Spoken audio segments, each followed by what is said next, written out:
Today, 5 things they don't tell you about record collecting, but you probably should know. The veteran record collectors watching this video will know exactly what I'm talking about. Channel 33, RPM, yeah, 33, RPM, Channel 33, RPM, yeah, final gear ever. Number 1 on the list of things they don't tell you about record collecting is that vinyl doesn't always sound warmer or better. This is something I've heard for years, and that is people who state without a doubt that records always sound better than digital, than streaming, whatever else, and no matter what, which is just not the case. I'm a record collector. I love vinyl, as you can see behind me, but I'll be the first to admit that records don't always sound better. They often do. I'll go so far as to say they usually do, but records are not always better or warmer than digital mediums. I got some records that sound plain horrible. There are just so many variables at play here, right? It depends on how the record was mastered. It depends on how it was pressed. It depends on what kind of gear you're using. It depends on your stylus. There's just so many variables here, which is why it's kind of funny when I hear people who have like a $50 all-in-one record player, and no offense or disrespect to cheap all-in-one record players, but when people who own those profess how great vinyl sounds and how warm it sounds, because I know in those cases, those people could get their Apple wireless earbuds in their phone, and that would sound a million times better than their $50 Crossley record player. The other thing you have to think about is that pretty much any record album recorded past the late 80s was recorded digitally anyway. So at least in theory, it should sound best on a digital format. Now, I'm obviously oversimplifying this because, again, there are many variables at play. But again, I'm just trying to just reinforce the point that as much as I love records, they don't always sound better. There's no point in resisting. You will own vinyl and be happy. Another thing people don't often mention, and that is that record collecting is a great way to meet people.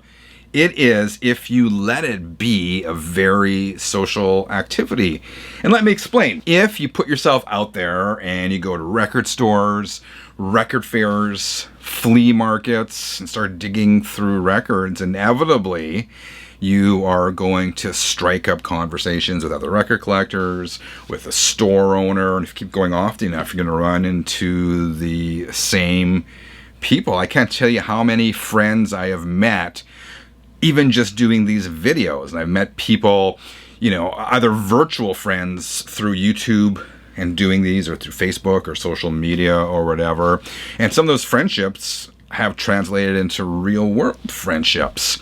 And it's really cool, right? Because record collectors, we're an odd lot, but we're kind of kindred spirits, right? We all have this thing in common where we all love music. We all love acquiring physical copies of our favorite records, and that's stuff that normal people don't necessarily understand. So there's a definite kinship there.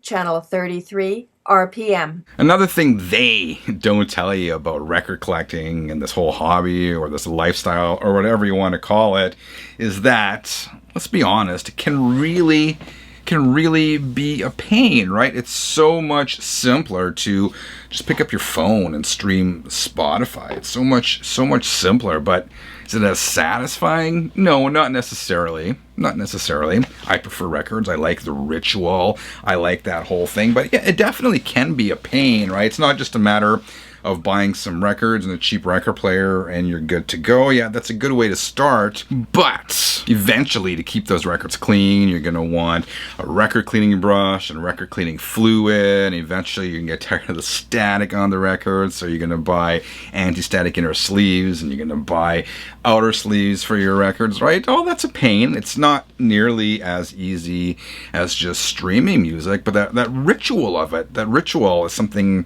many of us, myself included, are attracted to. But yeah, man, it's a pain. You listen to a record, you got to get up every 22 minutes to flip it over. You got to clean your stylus. You got to do all these things. So it's not as simple as some people think. Another thing people often don't tell you or acknowledge is the fact that it is okay to take a break from records. I know I talk to a lot of people and they always feel like they have to be spinning records and doing it like daily, or they're missing out on something, or they're cheating on their record collection or something. But it is perfectly normal to get tired of records and to walk away for a while. It's perfectly normal to get tired of music and just rest your ears. I go for a week, 2 weeks, 3 weeks sometimes without listening to any records at all. I go through periods of time where I don't even listen to music, not even the car, right? I might listen to podcasts or talk radio or talk shows on Sirius XM or something like that, because I just need to get away from music. I don't feel like listening to anything, and that is perfectly all right. The thing is, when I take a break and come back, I just feel that much more passionate about it, that much more into it, because I kind of missed it. So it's like, awesome, this is great to be listening to records again. I know I always will come back. I got this collection behind me